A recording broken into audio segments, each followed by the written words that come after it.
ये drawing room है जी, और ये टीवी लॉन है। ये किचन है। एक रूम ये वाला है जी।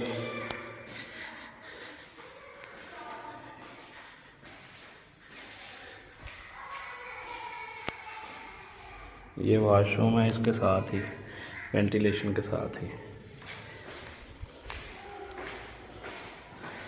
एक रूम ये है जी, ये इसके साथ वेंटिलेशन और वॉशरूम इधर है।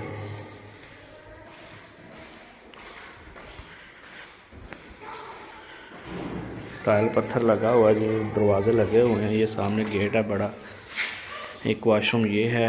ये ऊपर सीढ़ी जा रही है, ऊपर ममटी बनाई हुई है। ममटी के साथ ही एक आगे वॉशरूम है,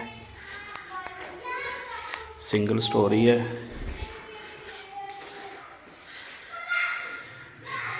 दरवाजे एलुमिनियम की खिड़कियाँ।